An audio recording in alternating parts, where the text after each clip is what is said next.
আপনি যদি আপনার মুরগিকে রোগবালাই থেকে দূরে রাখতে চান, তাহলে কিভাবে আপনার মুরগির ঘরটাকে পরিষ্কার পরিচ্ছন্ন রাখবেন সেই টিপস অ্যান্ড ট্রিক্স শেয়ার করব আজকের ভিডিওতে। তো চলুন শুরু করা যাক। ১ম এ আমি ঘরে ঢোকার সাথে, সাথে দেখতে পারতেছি আমার যে ঘরটা আছে সেই ঘরটা কিন্তু একদম নোংরা হয়ে আছে। আপনারা যদি একটু খেয়াল করেন তাহলে কিন্তু প্রপারলি কিন্তু বুঝতে পারবেন যে আমার এই ঘরটার যে হচ্ছে মেইন হচ্ছে যে ট্রে গুলো আছে খাঁচার, সেই ট্রে গুলো কিন্তু একদম ভরে গেছে ময়লাতে। পরিষ্কার করার আগে যে কাজটা করি আমি সবসময় হচ্ছে আমার যে মুরগির খাঁচাগুলো আছে, সেই খাঁচাগুলোতে হচ্ছে কোন মুরগি হচ্ছে ডিম পাড়ছে সেই ডিমগুলোকে আগেই সরাই ফেলি।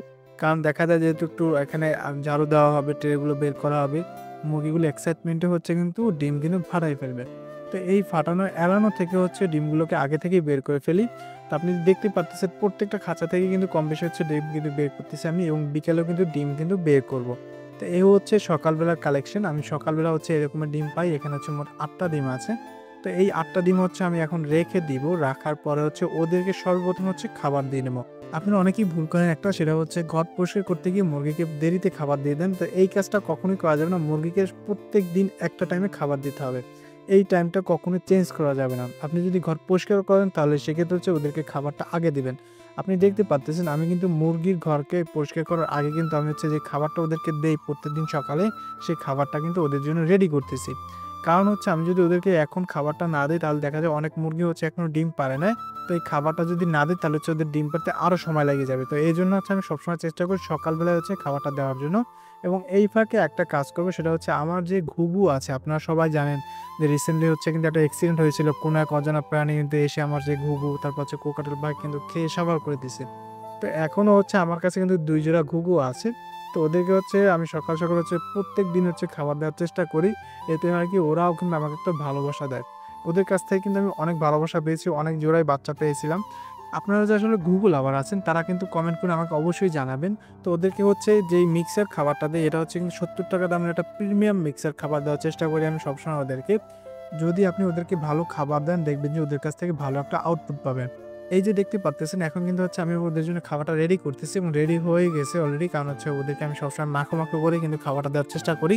আর প্রত্যেকটা মুরগি একটু যদি খেয়াল করে দেখেন যে প্রত্যেকটা মুরগি কিন্তু খাবারের জন্য এত পরিমাণে এক্সাইটমেন্ট হয়ে আছে, মানে আসলে বলার বাইরে।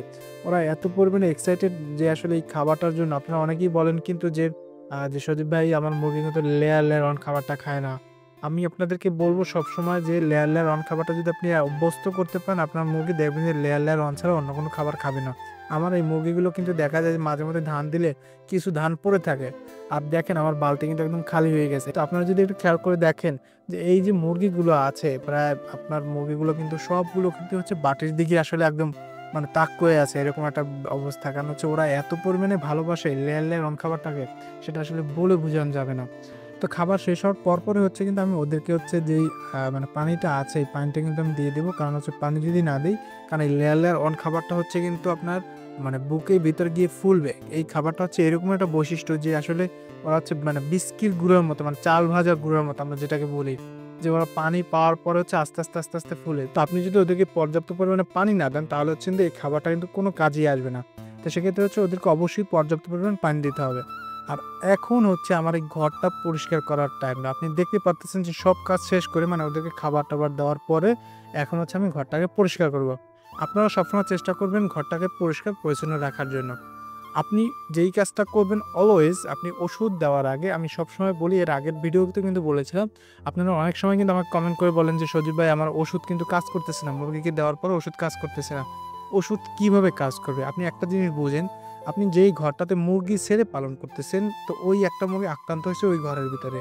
যদি ওই ঘরের ভিতরে আক্রান্ত হয়ে থাকে তার মানে অবশ্যই ওই যে মানে আপনার যে জীবাণুটা আছে, সেই জীবাণু কিন্তু ঘরের ভিতরে আছে অথবা সেই খাঁচার টিরিতে আছে। তাহলে হচ্ছে আপনি যদি মেডিসিন দেন, আপনি বারবার মেডিসিন দেওয়ার পরে হচ্ছে কিন্তু ওই ওষুধে কিন্তু আপনার দেখা যায় একটা টাইম ভালো হইলে আবার কিছুদিন পর কিন্তু আবার অসুস্থ হয়ে যায়। তো অসুস্থ হওয়ার মেইন রিজনই হচ্ছে কিন্তু একটা কারণ হচ্ছে ঘরের ভিতরে হচ্ছে কিন্তু সেই জীবাণুটা থেকে যায়। তো এই বিষয়টা একটু খেয়াল করবেন ওষুধ দেওয়ার আগে মানে যেকোনো ওষুধ দেন না কেন আপনি, ওষুধ দেওয়ার আগে রুমটাকে অবশ্যই পরিষ্কার করবেন। আর আপনি যদি খাঁচায় পালন করে থাকেন তাহলে অবশ্যই কিন্তু খাঁচার যে ট্রেটা আছে সেই ট্রেটাকে পরিষ্কার করে নেবেন। আর যদি একদম বেশি আক্রান্ত হয় তাহলে আমিও বলব আপনাকে অবশ্যই সেই মুরগিটাকে সেই ঘর থেকে আলাদা করে ফেলতে। এতে হবে কি আপনার অন্যান্য যে মুরগি আছে সেই মুরগিগুলো সেফ থাকবে। আপনারা বিশ্বাস করবেন কিনা জানি না আমার এখানে যত মুরগি আছে আল্লাহর রহমতে আমি এখন পর্যন্ত কোনো মুরগিকে কিন্তু কোনো ভ্যাকসিন করাই নাই। এটা হচ্ছে মানে আমি না, অনেক খামারি আছে। আমি অনেক খামারির সাথেও কথা বলছি এবং আমার অনেক ভাই ব্রাদার আছে। ওরাও কিন্তু অনেক বিষয় বলছে। সেটা হচ্ছে যে আপনি যদি ঘরটাকে পরিষ্কার রাখতে পারেন, আপনি ট্রেটাকে যদি পরিষ্কার রাখতে পারেন, আপনার মুরগিকে যদি আপনি ভালো একটা পরিবেশে রাখতে পারেন, তাহলে হচ্ছে আপনার মুরগি মানে 95% হচ্ছে মানে রোগ জীবাণুর কাছ থেকে কিন্তু দূরে থাকবে। তো এই বিষয়টা আপনি একটু খেয়াল রাখবেন। আপনারা যে আসলে লিটারে মুরগি পালন করেন না, আপনাদের মুরগি কিন্তু দেখা যায় একটা টাইম যে অসুস্থ হইলে কিন্তু অনেক মুরগি কিন্তু অসুস্থ হয়ে যায়। এটা হচ্ছে মেইন রিজন। তো চেষ্টা করবেন সবসময় হচ্ছে কিন্তু মুরগির ঘরটাকে পরিষ্কার পরিচ্ছন্ন রাখার জন্য। আপনারা একটু খেয়াল করে দেখেন, আমার এই ঘরটাতে কিন্তু তেমন কিন্তু একটা ময়লা হয় নাই ফ্লোরে। কিন্তু তারপরেও হচ্ছে কিন্তু আমি প্রত্যেক সপ্তাহে চেষ্টা করি যে এই ঘরটাকে পরিষ্কার পরিচ্ছন্ন করার জন্য। এতে হয় কি, আমার মুরগিগুলো কিন্তু ভালো থাকে এবং এখানে কিন্তু কোনো ধরনের অ্যামোনিয়া গ্যাস কিন্তু তৈরি হইতে পারে না। তাই আমি চেষ্টা করি, আমি চাইলে যেহেতু পারি, আপনারা চাইলেও কিন্তু পারবেন। মুরগি পালন করলেই হবে না, ওদেরকে একটু সময় দিতে হবে। আপনারা অনেকেই করেন কি, আদার পানি দিয়ে হচ্ছে চলে যান। মানে খেয়াল রাখেন না ঠিকমতো যে ওরা আসলে আদার খাবে আর হচ্ছে ডিম পারবে। তো আপনি যদি এই আশা নিয়ে যদি মুরগি পালন করেন, তাহলে কিন্তু আপনি মুরগি নিয়ে কিন্তু ব্যবসা করতে পারবেন না। তো একদম হচ্ছে আমার এই যে খাঁচাটা আছে, যে খাঁচাগুলো আছে, খাঁচাগুলোর ট্রেগুলোও কিন্তু আমি এখন পরিষ্কার করব। আপনারা যদি একটু খেয়াল করে দেখেন, মানে আমার এই খাঁচাগুলোও কিন্তু হচ্ছে একদম ফিল আপ হয়ে গেছে। মানে ১ সপ্তাহে কিন্তু একদম ভরে যায়। সবসময় হচ্ছে মুরগিকে বেশি পরিমাণে আদার দিতে হবে। মানে ওর যতটুকু দরকার সেই আদারটুকু আপনার দিতেই হবে। আপনি যদি সেই আদার না দেন, তাহলে হচ্ছে কিন্তু আপনার মুরগি কিন্তু সেই পরিমাণ প্রোটিনও কিন্তু পাবে না এবং আপনার যে আশানুরূপ যে ডিমগুলো আছে, মানে যেই ডিম আশা করতেছেন মুরগির কাছ থেকে, সেই ডিমও কিন্তু আপনি পাবেন না। তাই চেষ্টা করবেন সবসময় মুরগিকে পর্যাপ্ত পরিমাণে আদার দেওয়ার জন্য। আর দেখতে পারতেছেন আমি প্রত্যেকটা খাঁচা থেকে কিন্তু এখন ট্রেগুলো বের করব। বের করে হচ্ছে কিন্তু খাঁচার যে ট্রেগুলো আছে পরিষ্কার করে কিন্তু আবার ঢুকায় রাখবো। এতে হবে কি, আমার মুরগিগুলো কিন্তু অনেক ভালো থাকবে। দেখতেই পারতেছেন আমার এই যে ঘরটা আছে, এই ঘরটা কিন্তু পরিষ্কার করার পরে কিন্তু এখন কতটা ক্লিন দেখাইতেছে। আমার এই যে ঘরটা আছে, আমি প্রত্যেক সপ্তাহে যদি ক্লিন নাও করি তাহলে কিন্তু কোনো সমস্যা হয় না। কিন্তু তারপরেও কিন্তু আমি প্রত্যেক সপ্তাহে কিন্তু ক্লিন করার চেষ্টা করি। এতে হয় কি, আমার মুরগিগুলো কিন্তু আপনার হচ্ছে ভালো থাকে। আপনারা সবসময় চেষ্টা করবেন পশু পাখিকে আপনি যেই ভালোবাসাই দেন না কেন, আপনার সেই ভালোবাসা কিন্তু বৃথা যাবে না। আপনাকে সেই ভালোবাসা ওরা কোনো না কোনোভাবে ফিরিয়ে দিবে। আমি চেষ্টা করি আমার সর্বোচ্চটা দেওয়ার জন্য ওদেরকে, এবং ওরা হচ্ছে কিন্তু আমাকে প্রতিদিন সেই ভালোবাসাটা ফিরিয়ে দেয়। তো ভিডিওটি দেখার জন্য আপনাকে অসংখ্য ধন্যবাদ। ভিডিওটি ভালো লাগলে একটি লাইক দিয়ে শেয়ার করে দিন। ইউটিউব দেখলে সাবস্ক্রাইব মাই ইউটিউব চ্যানেল। দেখা হচ্ছে পরবর্তী কোনো ভিডিওতে। আসসালামু আলাইকুম ওয়া রাহমাতুল্লাহ।